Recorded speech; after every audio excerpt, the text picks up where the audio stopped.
ओम शांति। मीठे बाबा की हम बच्चों प्रति क्या क्या चाहनाएं हैं, बाबा की मुरली में हम सभी रोज सुनते हैं और यथाशक्ति तीव्र पुरुषार्थ करके उन चाहनाओं को पूरा भी करना चाहते हैं। लेकिन आज जो मैंने विषय ये चुना है, बाबा की चाहनाएं और हमारे कर्म, इसके पीछे कुछ बहुत से बाबा के गुहे राज जो आपके सामने आज मैं रखने जा रहा हूँ, क्योंकि बाबा अपने बच्चों को अपने से भी ऊंचा महान देखना चाहते हैं। एक एक बच्चे पर बाबा की ऐसी नज़र है, ये मेरा बच्चा कोटों में कोई और कोई में भी कोई है। चाहे वो माला का लास्ट मणका भी है तो भी बाबा कहते हैं कि विश्व की जितनी भी आत्माएं हैं उन सब से महान है, क्योंकि भगवान की उसके ऊपर नज़र पड़ी है। बहुत सी उम्मीदें बाबा ने हम सब पर रखी हैं। जैसे बाबा कहते हैं, बच्चा एक एक मेरा बच्चा मेरे समान साक्षात बाप बनकर अपनी सूरत और सीरत से बाबा की पालना सभी को अनुभव कराए। एक एक मेरा बच्चा डबल लाइट अव्यक्त स्वरूप में स्थित होकर के फरिश्ते रूप में सारे विश्व की आत्माओं की सेवा करे। मेरा एक एक बच्चा ज्ञान के, गुणों के, शक्तियों के खजाने से संपन्न बन करके अपने चेहरे और चलन द्वारा मास्टर दाता बन करके सबकी मनोकामनाएं पूरी करे। मास्टर दाता बन जाए, मांगने के संस्कार समाप्त हो जाएं। बाबा की ये भी चाहना है कि ब्राह्मण परिवार की सर्व आत्माएं एक स्नेह के सूत्र में बंध करके संस्कार मिलन की रास करें, एकता में रह करके बाबा को प्रत्यक्ष करें। कई मुरलियों में आप सबने सुना होगा, बाबा कहते हैं, बच्चे कोई तुम्हें नया रास्ता लेने की जरूरत नहीं है। जो कुछ ब्रह्मा बाबा ने किया है, कदम पर कदम रखते आगे बढ़ते चलो। जो कर्म, जो बोल, जो संकल्प सारे दिन की दिनचर्या में मेरे द्वारा हो रहे हैं, हमारे सामने ब्रह्मा बाबा साकार में एग्जाम्पल रहे हैं। और बाबा को भले साकार में हम सब ने, कई भाई बहनों ने नहीं देखा, लेकिन बाबा की साकार मुरलियों के माध्यम से या बाबा के संपूर्ण स्वरूप में अव्यक्त मुरलियों के माध्यम से बाबा के हर चरित्र का हम सब विस्तार से वर्णन सुनते हैं। बाबा के 18 कदम, बाबा ने क्या किया, कैसे किया। किसी भी वर्ग की आत्मा के साथ बाबा जब मिलते थे तो उनका व्यवहारिक जीवन क्या था, उनका बोलना, उनके मिलना या उनके साथ व्यवहार में आना, बाबा ने कैसे सबको एक सूत्र में बांध करके रखा, सबको अपने से भी ऊंचा सम्मान दिया, बच्चों को सदा सिर पर रखा। पहले आपका पाठ पढ़ करके जहाँ पर भी मान शान महिमा की बात आई, वहाँ पर बच्चे आगे हैं, बच्चों ने किया या बाबा ने कराया। कभी भी बाबा ने ये नहीं कहा कि मैंने किया, मैं करता हूँ, मैंने बहुत अच्छी मुरली सुनाई। मैं शब्द बाबा ने अपनी डिक्शनरी में कभी यूज नहीं किया। हमारी दादी जी भी, दादी प्रकाश मणि जी, कभी भी मैं शब्द यूज नहीं करते थे। चाहे वो सेंटेंस बिगड़ जाते थे, लेकिन कहती थी मैं शब्द यूज नहीं करो, हम शब्द लिखो, हम सब मिलके कर रहे हैं। मैं करती हूँ, मैंने किया, ये शब्द की बजाय कह देती थी दादी कहती है, दादी ने किया। जैसे दादी अलग है, मैं अलग हूँ। मैंपन का संपूर्ण रूप से त्याग करके, मैंपन को गला करके बाबा को अपने चेहरे और चलन से दिखाया और सदा इशारा किया, बाबा करता है, बाबा कराता है, मैं कुछ नहीं करती। इतनी निर्माण चित्त, इतनी निरहंकारी बनकर इतने बड़े परिवार को एक सूत्र में बांध करके चलाया। सबको जिस प्रकार का सम्मान चाहिए, जिस प्रकार का सत्कार चाहिए, वो सब कुछ दे करके, अपने से भी आगे रख करके।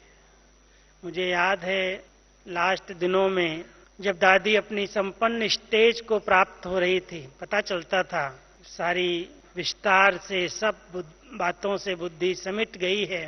तो एक दिन मैं सामने दादी के बैठा था, मैंने दादी जी को कहा कि दादी जी आपके नाम से मैं पत्र लिखता हूँ, मुझे कभी कभी दिल में आता है कि ये मैं गलत कर रहा हूँ, आपको कुछ तो लिखाना चाहिए और आप जो कहेंगी वो मैं लिखूंगा, इसलिए आप आज से लास्ट दिनों में मैंने कहा मैं नहीं लिखता हूँ।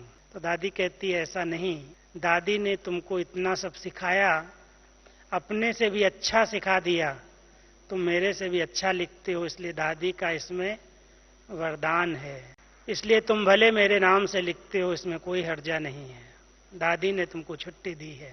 लेकिन मैंने देखा कि ऐसी निरहंकारी, ऐसी महान आत्माएं जिन्होंने बाबा के कदम पर कदम रखा, हम सबको भी यही प्रेरणाएं दे रही हैं कि कभी भी कर्तापन का अहम ना आए। क्या बाबा चाहते हैं, मैं नंबरवार आपको कुछ बातें सुनाऊंगा और कभी कभी उसमें मैं क्या करता हूं, हम लोग क्या कर लेते हैं, हमारे क्या कर्म हैं और बाबा की क्या चाहनाएं हैं। जैसे बाबा भी चाहते हैं समय अनुसार समस्याएं दिन प्रतिदिन बढ़नी ही हैं, क्योंकि विकारों का, प्रकृति के पांचों तत्वों का अंतिम वार का समय है। और जब अंतिम वार होता है तो जो योद्धा होता है वो हर प्रकार के वार करता है, आजमाता है, उसे मालूम भी है कि मैं हारने वाला हूं, फिर भी वो अपने सेनानियों को, अपने साथियों को अलर्ट कर देता है। इसलिए ब्राह्मण परिवार के अंदर भी वर्तमान समय कई कई स्थानों पर नए नए प्रकार की समस्याएं, विघ्न, कारण ऐसे बनते हैं जो कुछ आत्माएं इसमें विचलित हो जाती हैं, अपने मन को डगमग कर लेती हैं, अधैर्य हो जाती हैं, तनावग्रस्त हो जाती हैं, योग टूट जाता है, हलचल में आ जाती हैं, चेहरे की शांति, चेहरे की खुशी गायब हो जाती है। भले पुराने हैं, बहुत समय से ज्ञान में चल रहे हैं, लेकिन परिस्थितियों को सामना करने की शक्ति न होने के कारण छोटी छोटी बातें इतना उलझा देती हैं जो ज्ञान और योग किनारा कर लेता है।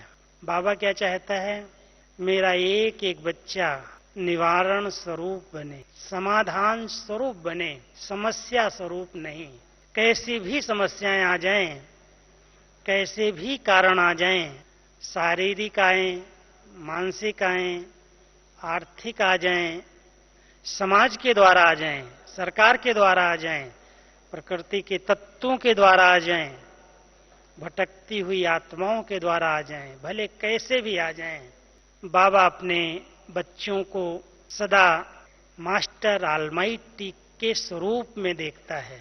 मेरा एक एक बच्चा मास्टर सर्वशक्तिवान है, समर्थ है, भगवान के साथ कंबाइंड है, कोई भी परिस्थिति इसे हिला नहीं सकती। बाबा की ये चाहना है, कुछ भी हो जाए बच्चे तुम उसका हल निकाल लेना, समाधान हर समस्या का है, हर कारण का निवारण है। ये कारण है, ये कारण है, ये कारण है, कारणों को गिनती करा करके समस्याओं में दब नहीं जाना, लेकिन समस्याओं पर विजयी बन करके समस्या मुक्त बने। मेरे बच्चे खुद की समस्याओं को भी समाप्त करें और आने वाली किसी भी आत्मा के सामने कोई भी परिस्थिति आ जाए तो उसके सच्चे मित्र बन करके उसको उन समस्याओं से मुक्त कर दें। ये बाबा की चाहना है। हम सब कभी कभी कोई न कोई कारण बना करके कभी बहन से डिस्टर्ब हो जाते, कभी क्लास से डिस्टर्ब हो जाते, कभी मधुबन से भी रूठ जाते, कभी बड़ों से रूठ जाते। बाबा क्या चाहता है और बच्चे क्या करते हैं, विचार करना। दूसरा, बाबा चाहता है मेरे बच्चे ब्रिज का काम करें, पुल का काम करें। पुल क्या करता है, एक किनारे को दूसरे किनारे से जोड़ देता है। एक टूटी हुई दिल को दूसरे टूटी हुई दिल से जोड़ देना। दिल तोड़ने वाले अनेक हैं, लेकिन दिल जोड़ने वाले कौन हैं? बाबा ये चाहता है, बाबा की चाहना है कि ब्रिज बन करके अगर कोई किसी भी कारण से डिस्टर्ब है, एक दूसरे से बात नहीं करता है, मिलता नहीं है, कईयों को तो देखना भी अच्छा नहीं लगता है, ओम शांति तक भी नहीं करते, ऐसे टूटी हुई दिलों को जोड़ना, उनको मिलाना, ये ब्रिज का काम है। इसलिए बाबा की चाहना है मेरे बच्चे ब्रिज बने बैरियर नहीं। बैरियर क्या करता है? चलती हुई गाड़ी को रोक देता है, स्पीड को कम कर देता है। इसलिए स्पीड ब्रेकर न बन करके, बैरियर न बन करके, जो आत्माएं जिस स्पीड से आगे बढ़ रही हैं, बढ़ेंगी तो यथाशक्ति ही अपने अपने पावर के अनुसार ही, अपने पद के अनुसार ही बढ़ेंगी, लेकिन उनकी स्पीड को रोकने के बीच में मैं बैरियर न बन जाऊं, ध्यान रखना। कोई कोई बनते हैं, बाबा ब्रिज बनाना चाहता है और बच्चे बैरियर बन जाते हैं, ब्रेकर बन जाते हैं। तीसरा बाबा की एक चाहना है, मेरा एक एक बच्चा बालक सो मालिक है। बाबा की क्या नजर है? ये बालक ही नहीं लेकिन ये मालिक है। हर बात देने के समय, राय देने के समय, अपने विचार देने के समय हर एक मालिक है, दे सकता है। ये बहुत सुंदर बैलेंस है। मालिक बनकर के बात को दिया जाए और बालक बनकर के उसको सहज भाव से लिया जाए। जैसे बालक सहज भाव से ले लेता है, क्यों नहीं हुआ, क्यों नहीं किया गया, मेरी बात क्यों नहीं मानी गई, मैं तो बहुत अनुभवी हूं, मैं बहुत बड़ा हूं। इस प्रकार के संघर्ष पैदा न हो।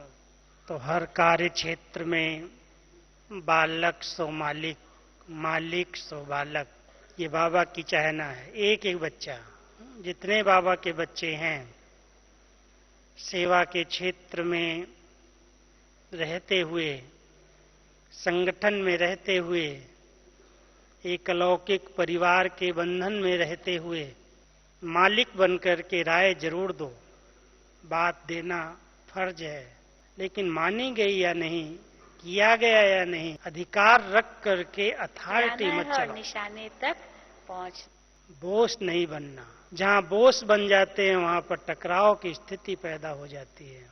इसलिए इंटरेस्ट रखो लेकिन इंटरफियर नहीं करो। हर चीज में इंटरेस्ट रखना चाहिए, जानना है भले रखो। सेवा का भी इंटरेस्ट, पढ़ाई का भी इंटरेस्ट, हर कार्य में इंटरेस्ट होगा, रुचि होगी तो लगन से कर सकेंगे। कहने से कोई नहीं करते, लेकिन जिनको इंटरेस्ट होता है वो हर प्रकार से हर कार्य में मददगार बनते हैं। लेकिन कई बार इंटरेस्ट रखते रखते इंटरफियर करना शुरू कर देते हैं। ऐसे नहीं, ऐसे कई बाबा के बच्चे अनन्य हैं। एक स्थान पर मैं गया था, बहुत सेवाएं करते और कराते हैं। नियमित टीचर्स को भी बैठने नहीं देते हैं, ये करो, ये करो, ये करो, ये करो। बहुत अच्छी बात है, खूब सेवाएं हो रही हैं, लेकिन धीरे धीरे पहले इंटरेस्ट बढ़ाते और रहते हैं इंटरेस्ट में, और बाद में हर बात में इंटरफियर करने लगते। ऐसा क्यों करते? ऐसा नहीं करना चाहिए, ऐसा नहीं करना चाहिए। निमित्त के बीच में भी कई आत्माएं इंटरफियर करना शुरू कर देती, जवाबदार नहीं है वो। उनकी पर्सनल लाइफ में भी इंटरफियर करना शुरू कर देते हैं, फिर टकराव शुरू हो जाता है। बाबा क्या चाहता है?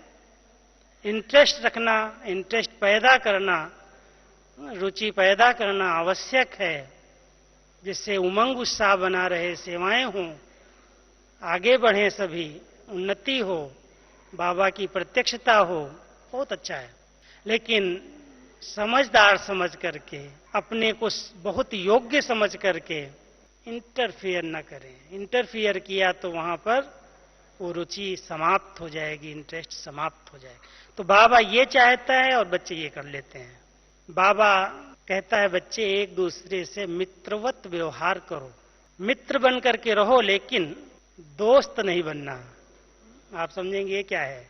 दीदी एक शब्द यूज करती थी, बड़ी दीदी जो थी, सबको कहती थी तुम मेरी सखी हो। बहनों को सखी बनो और बनाओ, लेकिन सहेली नहीं बनाना। मैं एक दिन पूछ दिया दीदी से, दीदी इसमें क्या अंतर है, सखी और सहेली में, मित्र और दोस्त में क्या अंतर है? मित्र समय पर साथ देने के लिए है, समय पर मदद करने के लिए है, और दोस्त केवल परचिंतन के लिए होते हैं, गुट्टबाजी बना करके। सहेलियां आपस में मिल गई तो एक दूसरे के परचिंतन शुरू हो जाएंगे, समय व्यर्थ। इसने वो किया, उसने ये किया, ऐसा हुआ, वैसा हुआ, इसलिए बाबा कहता है बच्चे मित्र बन करके एक दूसरे की उन्नति में मददगार बनो, एक दूसरे को गिराने के लिए चिंतन मत करो, अवगुणों का दर्शन मत करो, गुणग्राही बन करके एक दूसरे से गुण लेकर के उनके मित्र बन करके एक दूसरे को सहायता दे करके हर आत्मा की विशेषता को देख करके उसको सेवा में लगाओ। ये मित्रता है। सच्चा मित्र वो है जो एक दूसरे को सदा आगे बढ़ाए, टांग खींचने वाला नहीं। एक बढ़ गया, दूसरे ने ईर्ष्या कर ली, पीछे हट गया। इसलिए बाबा हम बच्चों को कहता है मित्रता ठीक है, आपस में एक दूसरे के प्रति होनी चाहिए, समय पर साथ दो, समय पर मदद करो, एक दूसरे के हालचाल पूछो, लेकिन ऐसी दोस्ती नहीं बना लो जो छिप छिप करके एक दूसरे के प्रति व्यर्थ चिंतन और पर चिंतन करो, बातें करो। बच के रहना। बहुत समय और बहुत एनर्जी, बहुत सी शक्तियां नष्ट होती हैं। तो बाबा ये चाहता है मेरे बच्चे एक दूसरे के मित्र बन करके एक दूसरे को आगे बढ़ाएं, और बच्चे कभी कभी दोस्ती करके गुट बना करके ग्रुप बना करके एक दूसरे के लिए विरोधाभास खड़ा कर देते हैं। बाबा चाहता है कि मेरा एक एक बच्चा इजी रहे, इजी, बहुत सरल नेचर, लेकिन लेजी नहीं बन जाए। सरलता लेजी न बना दे। कई ऐसे सरल हो जाते हैं जो ठंडे ठार समझते हैं, बिल्कुल कुछ होता ही नहीं उनसे, ऐसे सरल, जैसे चलना उठना बैठना बिल्कुल दिखाई नहीं देता कि इनके जीवन में कोई जोश भी है, कोई उमंग भी है, कोई उत्साह भी है। इजी नेचर अच्छी है, सरल होना चाहिए, मिलनसार होना चाहिए, लेकिन ठंडे ठार न बन जाएं, ऐसे ठंडे ठाकुर जैसे कुछ नहीं कर पा रहे हैं, चल रहे हैं जैसे जान ही नहीं है। तो बाबा की चाहना है मेरा बच्चा एक एक इजी रहे, सरल नेचर वाला बने। कोई कुछ कहता है उसको सहज भाव से ले। सरलता सहनशील बना देती है, सरलता भोला न बना दे। इसलिए इजी रहना, इनोसेंट नहीं। बाबा इसको कहता है सेंट बनना, इनोसेंट नहीं। सेंट जो होती हैं, महान आत्माएं जो होती हैं, बहुत सरल स्वभाव की होती हैं। अपनी दादियों को देखेंगे, अभी निर्मल शांता दादी हमारे सामने एग्जाम्पल, गुलजार दादी अभी आपसे मिलके गई हैं एग्जाम्पल, बहुत सरल, इतनी सरल नेचर कोई की भी नहीं होगी। बच्चों के जैसे मिलना जुलना उठना बैठना, लेकिन वो सरलता इनोसेंट वाली नहीं है, समझ से है। इसलिए सरलता, इजी नेचर बहुत जरूरी है। और बाबा चाहता है कोई कभी भी किसी से मिलना चाहे, बात करना चाहे, हेलो करना चाहे, तो डरे नहीं किसी मैं कैसे मिलूं। कईयों से मिलने में डर लगता है ना, पता नहीं क्या बोलेंगे, क्या कहेंगे, कैसे इनसे बात करूं, तो बड़े हो गए हैं, बड़ी पोस्ट पर हैं। ऐसी सरल नेचर हो जो हरेक को अपनेपन की भासना है, मिल सके उससे, बात कर सके उससे, अपने दिल की लेन देन भी कर सके, लेकिन उसके अंदर इनोसेंट अगर आ गए, भोलापन आ गया, तो बाबा कहता है जहां भोलापन है वहां माया का गोला लग जाता है। इसलिए भोले नहीं बनना। और एक बात, शासक बनना, बाबा अपने बच्चों को राजा बच्चा कहता है, शासक। मेरा एक एक बच्चा स्व शासक है, स्व पर राज्य करने वाला राज्य अधिकारी है, पर शासक नहीं बन जाना। कई लोग प्रशासक बनने में बड़े होशियार हैं, दूसरे पर शासन चलाएंगे, तुमको ऐसे करना चाहिए, तुमको ये करना चाहिए, तुमको ये करना चाहिए, मुझे क्या करना चाहिए। तो इसलिए बाबा ने हम सबको स्वयं पर शासन करना सिखाया है। स्वयं पर शासन करना माना अपनी एक एक कर्म इंद्रिय पर शासन हो। अपनी एक एक कर्म इंद्रिय पर जिसका शासन है, उसका प्रशासन भी बहुत अच्छा चलता है। वो प्रशासिका बन सकता है, प्रशासक बन सकता है। दादियों ने जब प्रशासिका पद लिया, जब बाबा ने उनको प्रशासिका का पद दिया, किस आधार से दिया? उन्होंने अपने आप पर शासन किया। कभी भी ऐसे नहीं कहा कि मेरे मुख से निकल गया, मेरे को नहीं कहना चाहिए, मेरे को नहीं बोलना चाहिए। कहने के बाद, बोलने के बाद, हो जाने के बाद पश्चाताप कर लेना, माफी ले लेना, इसको शासक नहीं कहा जाता है। शासक पहले से सोच समझ के करता है, पहले अपने ऊपर शासन करता है। तो हमारा एक एक कर्म इंद्रिय पर अपना यथावत शासन हो, तो हम पर शासन कर सकते हैं, लेकिन बाबा कहता बच्चे संगम युग पर तुमको मैंने प्रशासक नहीं बनाया है, दूसरों पर शासन करना नहीं सिखाया, तुम अपने पर शासन करो। और जिसने अपनी इंद्रियों को अपने कंट्रोल में रखा है, अपने शासन में रखा है, वो सहज भाव से सतयुगी प्रशासक बन जाएगा। अब बाबा की चाहनाएं और हमारे कर्म आप टेली करना, मिलाना कि बाबा ये चाहता है और मैं ये करता हूं।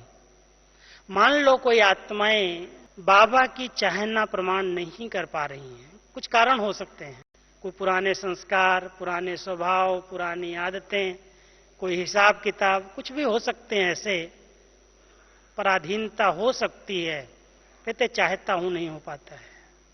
तो बाबा क्या कहता है?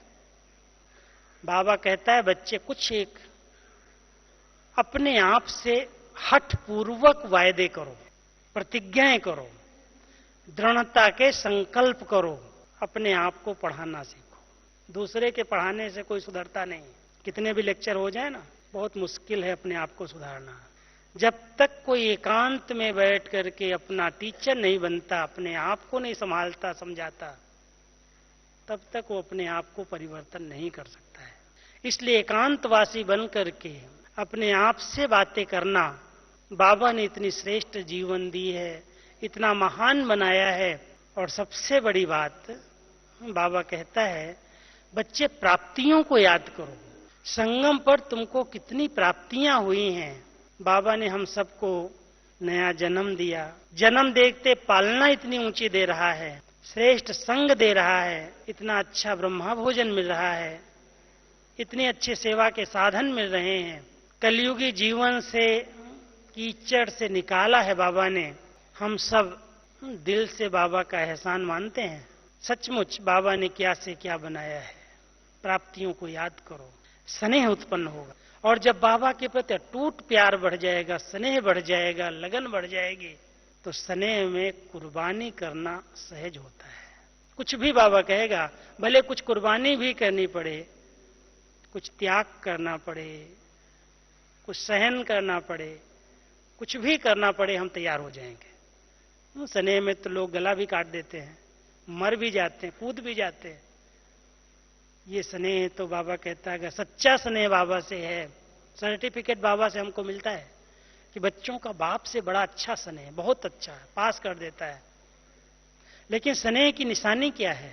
स्नेह की निशानी कुर्बानी होती है। और बाबा ये चाहता है कि मेरे बच्चे अभी अपनी छोटी छोटी कमी और कमजोरियों की कुर्बानी दे दें।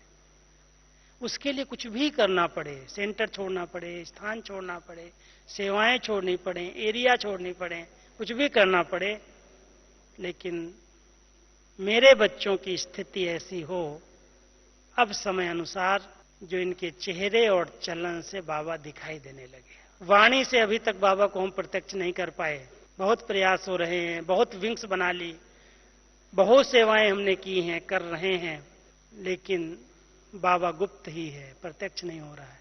अभी तक भी लोग भेंट करते हैं जैसे वो संस्था में ऐसे ये संस्था में। बाबा को अच्छा ही नहीं लगता है। भगवान की भेंट आत्माओं के साथ कर दी जाए, कहां भगवान का कार्य, इतना ऊंचे से ऊंचा पिता का कार्य, वो आज की अल्पज्ञ आत्माओं के साथ भेंट कर दे कोई, बाबा को कैसा लगता होगा। इसलिए भगवान का कार्य चल रहा है, भगवान इस सृष्टि पर आ गया है, भगवान इनकी पालना कर रहा है, भगवान डायरेक्ट इनको पढ़ा रहा है। वो प्रत्यक्षता तभी होगी जब हमारी प्रैक्टिकल जीवन दिखाई देगी, चेहरा और चलन बताएगा सचमुच इसको कुछ मिला है।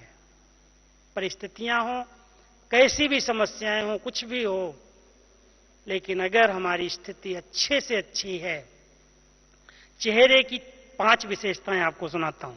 अगर सचमुच ये चेहरा बाबा को दिखाए, पता चले इसमें बाबा है या बाबा इसके द्वारा दिखाई दे रहा है, उसके लिए 5 बातें बहुत जरूरी हैं। इस फेस पर जितनी जिसमें रूहानियत है, साधारणता समाप्त हो जाए, चेहरा रूहानियत से चमकने लगे। और जिसने जितना आत्मिक दृष्टि का अभ्यास किया है, भ्रकुटी आसन पर रहने का अभ्यास किया है, मैं आत्मा हूं, मैं आत्मा हूं, मैं आत्मा हूं, उसके चेहरे पर रूहानियत आती जाती है, रुहाब आता जाता है, रोब समाप्त हो जाता, जोश खत्म हो जाता, चेहरा बहुत रूहानियत से संपन्न चाहिए। उसमें अंदर का चित्त कैसा है? चित्त बहुत एकाग्र चाहिए, स्थिर, चंचल नहीं। चित्त की चंचलता शांत, वृत्तियां अनासक्त। कोई चीज देख ली, चाहिए चाहिए चाहिए, कोई संबंध देख लिए, बस उसके पीछे आकर्षित हो गए, वृत्तियां चंचल हो गई, चित्त हलचल में आ गया। चित्त शांत है, वृत्तियां अनासक्त हैं, दृष्टि पवित्र है, शुद्ध है, आत्मिक है, बोल में मधुरता है, बहुत नम्रता मधुरता बोल से दिखाई देती। अगर चेहरे पर ये 5 बातें आ जाएं, चेहरा दर्पण बन जाएगा और हर कर्म में श्रेष्ठता आ जाएगी। आप देखेंगे जैसा चेहरा होता है, जैसा अंदर का चिंतन है, वो चिंतन चेहरे पर आता है, बोल द्वारा दिखाई देता है। चिंतन का पता चलता है व्यक्ति कैसा सोचता होगा। कई बार बाबा कहते हैं चिंतन बीज है और उस बीज का फल बोल और कर्म है। ऐसे ही कोई नहीं बोल देता है, भले आज कहता है कि मैंने कुछ सोचा नहीं था, मेरे अंदर से निकल गया, लेकिन कभी न कभी तो कोई चिंतन किया होगा, बीज तो उसका कहीं पड़ा होगा। बिना बीज के वृक्ष कैसे बना? कभी भी अगर हमने कोई बात अंदर ली हुई है किसी के प्रति भी, ये ऐसा है, हमारी दृष्टि में एक बार आया और दृष्टि में आने के बाद हमारा दृष्टिकोण बन गया, अंदर चली गई बात। 10 साल 20 साल 15 साल के बाद भी वो पड़ा हुआ बीज और बनी हुई दृष्टिकोण सामने आते ही उस व्यक्ति के कुछ न कुछ बोल ऐसा निकल जाएगा। इसलिए अपने बोल और कर्म को, अपने चलन और चेहरे को ठीक रखने के लिए आवश्यकता है श्रेष्ठ चिंतन की, पॉजिटिव चिंतन की। कमाल इसी की है, हर कार्य की सिद्धि श्रेष्ठ चिंतन से प्राप्त की जा सकती है। उसका अभ्यास हो जाए, उसकी आदत बन जाए, और ऐसी आदत डालने के लिए ही बाबा क्या कहता है, रोज सवेरे सवेरे बाबा की मुरली जरूर सुनो, अंडरलाइन, मिस नहीं करना। कई लोग अलबेले रहते हैं ना इसमें, चलो अभी नहीं, शाम को पढ़ लेंगे, बाद में पढ़ लेंगे, कल पढ़ लेंगे। लेकिन अगर हमको अपने चिंतन की धारा को चेंज करना है, भले कितनी भी नेगेटिव बातें सारे दिन में आए, जिसने सवेरे सवेरे अच्छा चिंतन ले लिया है, अच्छा चिंतन कर लिया एक बार, आने वाली बातों को सहज ही नेगेटिव को पॉजिटिव में चेंज कर लेगा। बातें हर एक के सामने नेगेटिव आती हैं, कोई ऐसा नहीं कहेगा कि मेरे आगे तो आती नहीं है। पेपर माया के भिन्न भिन्न रूप में किसी न किसी के सामने आते हैं। संस्कार की भिन्नताएं अंत तक रहेंगी हैं, एक संस्कार हो ही नहीं सकते हैं, लेकिन भिन्नताएं होते हुए भी उनको मिला करके चलना, समा करके चलना। दीदी और दादी की जोड़ी को हमेशा कहते थे, ये शरीर 2 हैं, आत्मा 1 है। मुझे पता है, मैं भी बहुत समय दोनों के बहुत नजदीक रहा हूं। संस्कार भिन्न थे, लेकिन कभी भी टकराव की स्थिति पैदा नहीं होने दी। एक ने कहा, दूसरे ने माना, ठीक है, हो जाएगा। इतना एक दूसरे के समीप थे कि हम अगर एक से बात करते थे, दीदी से बात अभी हो रही है और मैं दीदी से मिलकर के दादी से मिलने चला गया और दादी से वो बात कहने लगा, तो दादी उसी समय कहती, तुम दीदी से बोल के आया ना, अभी नहीं रिपीट करो। इतना अंदर का कम्युनिकेशन, इतना अंदर का मिलन, संस्कार जैसे मिल गए हों, समझ जाते थे। एक जगह बात कह दी, एक जगह हो गई, उसका बार बार वर्णन मत करो। हम सभी भी जिस संगठन में रह रहे हैं, जिस परिवार में रह रहे हैं, जिनके साथ रह रहे हैं, हम एक दूसरे के संस्कारों को समझ करके, एक दूसरे के साथ मिल करके, एक दूसरे को हाँ जी कह करके, एक दूसरे को सत्कार और सम्मान दे करके जब एकता का नारा बुलंद करेंगे, तब बाबा प्रत्यक्ष होगा, ऐसे नहीं होगा। आप प्रैक्टिस कर लें अपने बिल्कुल मन और मुख के मौन के द्वारा, बाबा जो कुछ कहेगा वो मैं करूंगा।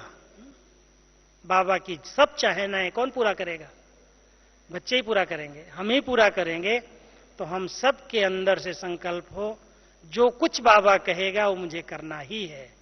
इसके लिए कहा है, ऐसा नहीं, मेरे लिए कहा है। कि हम अंतर्मुक्ता की गुफा में बैठ करके एक के अंत में जाकर के एकांतवास करके बाबा की हर चाहना, जो बाबा चाहता वो मैं पूरी करके दिखाऊंगा। तो ऐसी अगर दृढ़ता संपन्न संकल्प है तो दृढ़ता को ही तपस्या कहा जाता है। तो ऐसे तपस्वी मूर्त बन करके तपस्या का दृढ़ संकल्प लेकर के बाबा की हर चाहना को, हर आशा को हम सबको मिलकर पूरा करना है। और हम बाबा के बच्चे जब बाबा की चाहनाओं को पूरा करेंगे तो बाबा हमें हमारे सिर पर दुआओं का हाथ रख देगा, आशीर्वाद का हाथ रख देगा। तो हम सब बाबा की आशीर्वाद, दुआएं, उसकी छत्र छाया के नीचे रहें। माया प्रकृति क्या करेगी? कुछ नहीं कर सकती, सभी सेफ हो जाएंगे। तो ऐसा संकल्प लेकर के सभी मन और मुख का मौन रखना। ओम शांति।